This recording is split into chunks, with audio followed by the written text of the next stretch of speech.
Yeah, and of course, please, someone tell me how to pronounce this settlement here. I've got my own ideas, but yeah, I'm gonna need to have a bit of advice first. Greetings, fellow Earthlings, and welcome to the first AI-only campaign for the Teutonic Total War, which is a DLC for Medieval 2 Total War, which now, because of the Definitive Edition, is more just, part of what comes with Medieval 2 Total War. And yeah, I'm kind of excited to be here. I'm going to be honest right now, this is not my favourite campaign. In fact, I think it's the 4th out of the 4 DLC. And like in first level, and yeah, I just didn't like playing it, but which is why you don't see many time lapses for this, and it's also why this one's been left to the end out of all the DLC. Well, there's the Medieval 2 Vanilla Big Europe campaign that's actually been left to the end, but you know that's because that's a big one. I want to make sure I've got loads of subscribers and viewers in by the time I actually start that, so that everyone can like really watch it from the start. I'm hoping that's going to be a really good one. It will be a good one because I'm recording it, but hoping it gets a lot of views, and that's why I'm saving that for last. But yeah, for now we've got this one, and this should last about 2 weeks. I'm hoping to do about 250 turns. That should be about 5 or 6 parts. I'm a bit unsure, and then a final part, which will be a time lapse and maybe a highlights. Depends how the series does. Of course, if you want to see more of this series, then of course please share my videos, that definitely does help. And yeah, so which faction is going to win? The Mongols. I've got to admit, this is going to be an interesting one because the Mongols are settled, and then we've got the Russians starting up here, well, Novgorod, but yeah, Russians. Then we've got Denmark, which has territory up here, but also the main capital's down here, so it's going to be interesting to see like which one holds some. Will they build a big empire over here, or will they abandon it? The Teutonic Order, which is going to be interesting as well, because they also start separated. Will they be able to unite? I don't know. I don't have a clue who's going to win this, but either way, I hope it's a good one. Then there's Lithuania in the middle, who is probably going to collapse very early on, but who knows, maybe they will survive. And then we've got the HRE down here, and Norway as well, which are both, I'd like to see how they do. And will Norway be able to unite Scandinavia under their own banner, or will it be Denmark? Just some interesting things to look out for here. We have our first battle, so the Polish are attacking the rebel settlement of this place here, however you pronounce that. I'm not going to be able to pronounce any of this. We got German, don't know how to pronounce that. Polish, nope, I'm doomed there. And then we got Russian name settlements, which again I'm not going to be able to pronounce. Oh, and then just to top it all off, we have Scandinavian names. From an English person, the 4 most hardest things to pronounce, but let's just auto-resolve this battle here, and of course the Polish won, well done to them. As for the faction that I think is going to win, I'm expecting. I want to say I think it's going to be the Mongols, but I kind of want to see the Teutonic Order do it. Yeah, I'm cheering for the Teutonic Order because the campaign, you know, it's based on the Teutonic Order. I want to see them get a win, but actually I think it's going to be the Mongols. I don't really know. And of course, please comment down below which faction you think is going to win as well. Lots of settlements under siege as well this turn, so yeah, the AI factions are really quickly trying to expand and take some of these rebel settlements here. How does it start diplomacy wise? So Teutonic Order and Lithuania are of course at war. It seems like some borders are being crossed, but we're not going to see much yet until the rebels are all completely gone. Ooh, the Polish and the Teutonic Order have signed an alliance. So that's oh, they're blending on the map really well. Right, so red border versus black border. Well, with black border, they've signed an alliance. I don't know. Will the Polish then get involved in destroying Lithuania? That would be, yeah, that'll be interesting to see. Lithuania expand their territory by taking. I'm not gonna try and pronounce that. Ooh, this is the third rebel settlement to get attacked by the Polish this turn. The Polish have already taken over 2. The Russians took 1, Lithuania took 1, Hungary and Denmark took 1, and now, yeah, the Polish took 3 rebel settlements in 1 turn. That's some very quick expansion. And oh, now the Mongols are stepping in to take 1 as well. A lot have fallen this turn.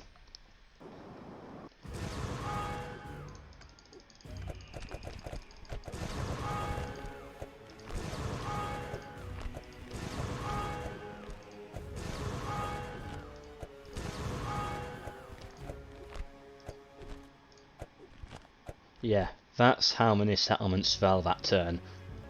It seems Lithuania and Novgorod have signed an alliance, so we could see some team warfare going on. No, the AI is too stupid for that. But you know, there's some clear teams starting to form, although we probably won't get too involved in wars. There's something going on here, like Poland and Teutonic Order versus Lithuania and Russia. Something like that could be interesting to see eventually. Yeah, and of course, please, someone tell me how to pronounce this settlement here.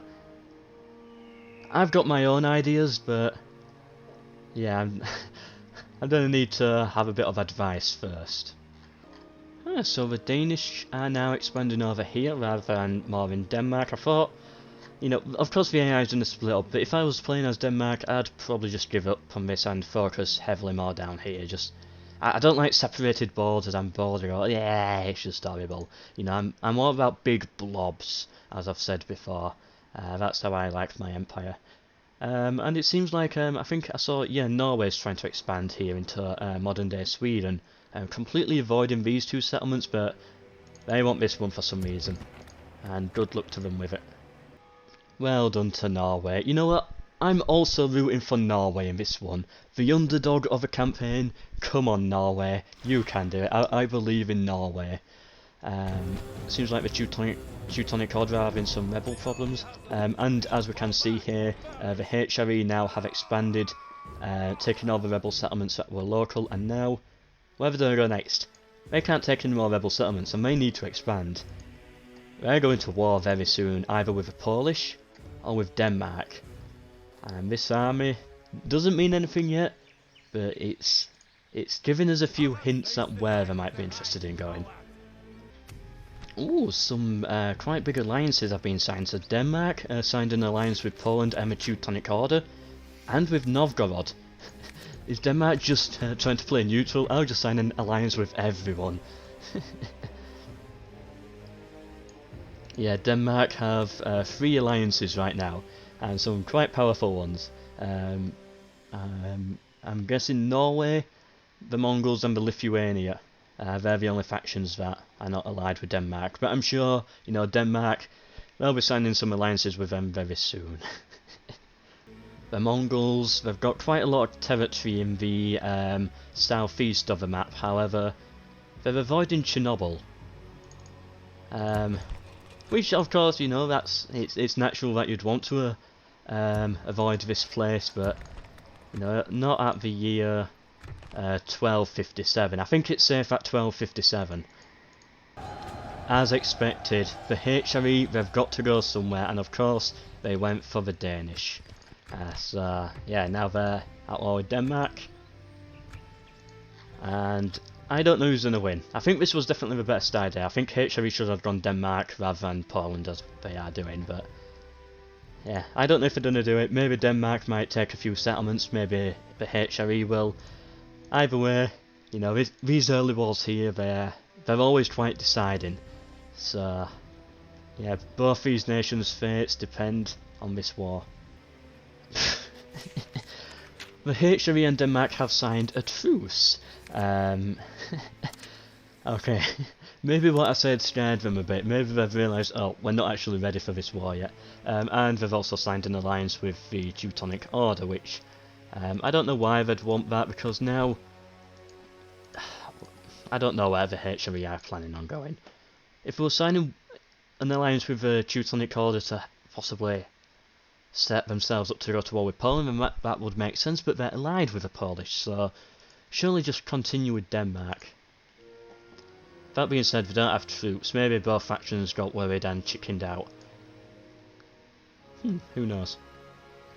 Ah, so it's one of these sort of diplomacies. We've seen these before. The HMV are now at war with Denmark.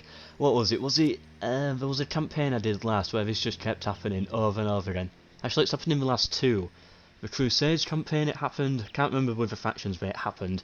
And then again with Spain and... was it the Shishimek? Yeah, Spain and the Shishimek, I think, in the America's AI only campaign. You know, war one turn, peace the next, and then just war, peace, and that's how it continues.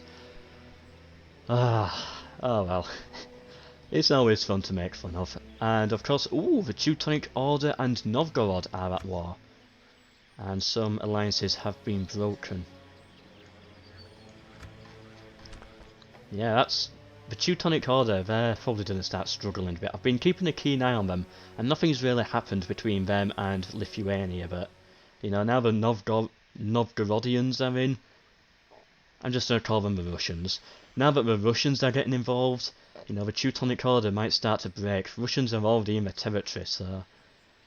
yeah, it's going to get a bit difficult for them, and Lithuania, they've got a lot of troops, and Teutonic Order, they're divided into two empires.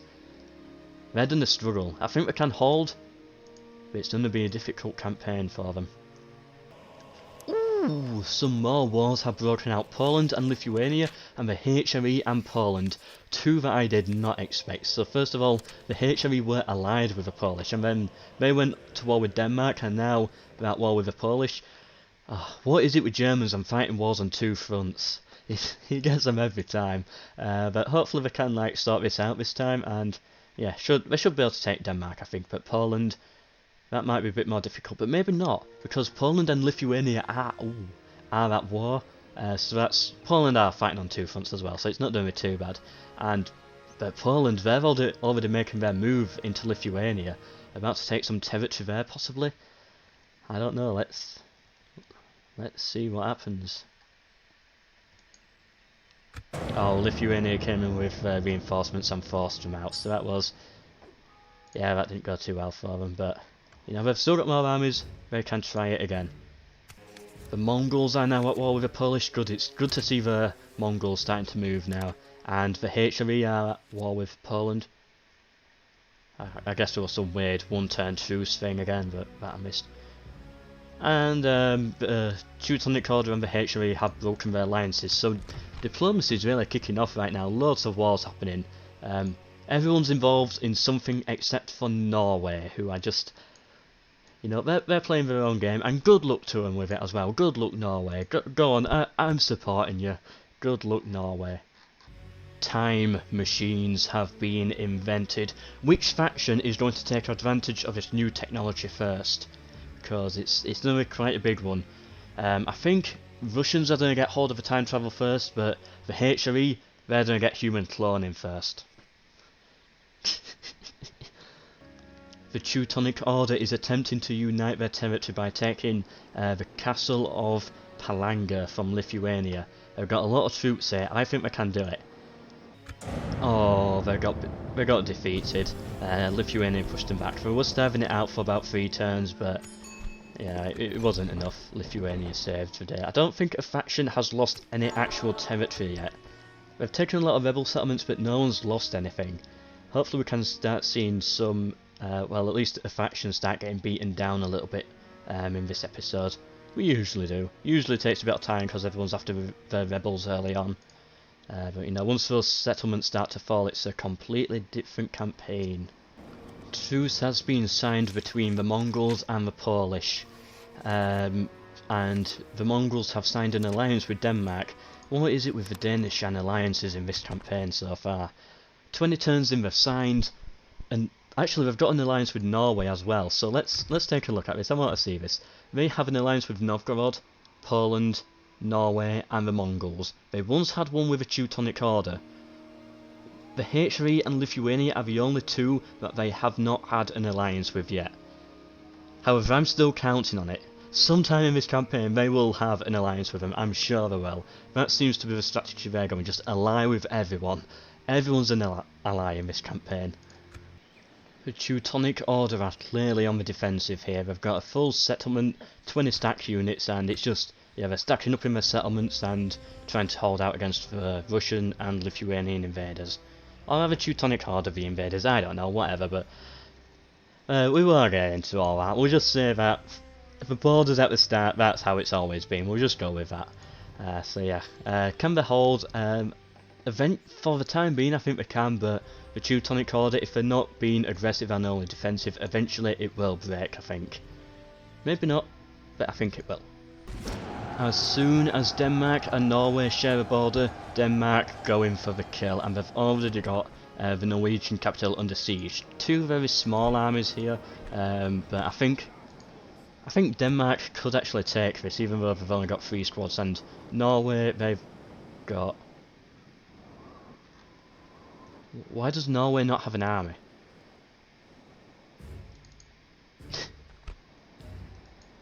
Really? This is it? They have 4 squads. 4 squads as defense, and that's their entire army. Oh wow. Even the Swiss could take these people down. Alright, so gunpowder's in now. I don't think it's going to really affect the game too much. But yeah, some factions such as the Teutonic Horde are in their very difficult position right now. Probably I don't need it for that little advantage, but yeah, I don't know. Maybe it might not become too much of a big thing. I can't really see the armies exactly, but the Norwegian army is now so small that they don't even have anybody defending this settlement here. Agder, nobody. They're just abandoning it.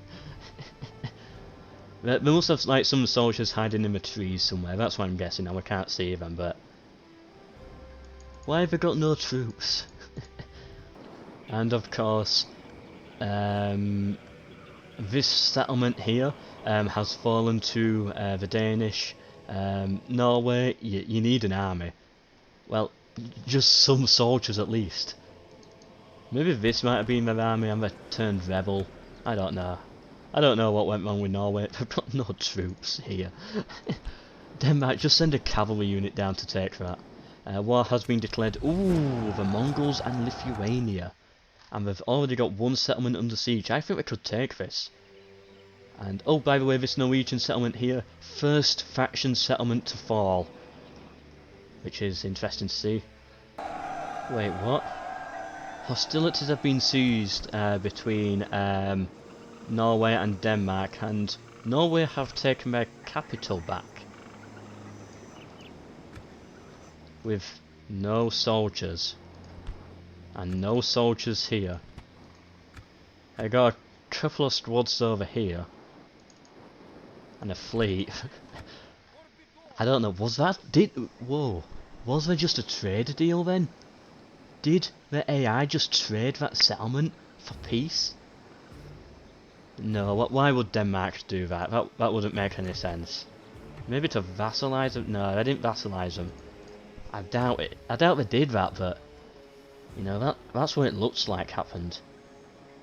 Maybe it just rebelled and turned Norwegian again and Denmark couldn't hold on to it. I don't know, but... Weird. It's weird. And of course this turn the Mongols got pushed back by Lithuania. They had a big army, but, you know, Lithuania, they've got a lot of troops around and they're able to just, like, stop these attacks. It's like, I'm so confused. This is literally that same turn, well, the turn after, I mean. They're back at war again, I'm guessing that's what this is, yeah. Denmark and Norway at war, and yeah, they've retaken the capital again. That was weird. Ooh, and Denmark have taken this settlement here from the HRE. Good job to them. Of course they use siege equipment, that's how they got in there so fast. And the HRE, they don't have many troops. They've got a lot in Stettin here, so we should be able to hold that. And oh, is this New Stettin? Stettin and New Stettin. Yeah, that makes sense. Like York and New York, Stettin, New Stettin. Okay. And yeah, Hanover here, Ulsen here. Quite weak. Although the HRE could take Hamburg. I don't know, it's going to be interesting to see how this unfolds over here. Speaking of interesting, it's going to see how the Teutonic Order does in future episodes. Will they be able to hold onto their land, or will Lithuania and Russia divide it between themselves? And what's going to happen with this like split here? Will they be able to take this as well, or will the Teutonic Order make a hold down here? It's going to be interesting to see. And we're at the end of part 1, and it is incredibly clear that Norway are just going to win this campaign quite easily. They've got, you know, they're so powerful right now that they don't even need a garrison down here. They don't even need it. That's how powerful they are. They've got a random settlement here in the trees. Oh no, this is Danish. Oh, that fell. Oh, okay. And the last settlement here with soldiers. You know, it's under siege now, but I'm sure the comeback is on very soon. I can definitely see them winning this campaign. So yeah, good luck to the good luck to the Norwegians, and good luck to all the other factions as well. Who do you think's going to win? Hope you've enjoyed. Hope to see you in part 2, which should come this Saturday, possibly? Actually, I don't know. I don't even know when I'm uploading part 1 yet, so I can't really say. Either way, hope you've enjoyed, and good. Bye.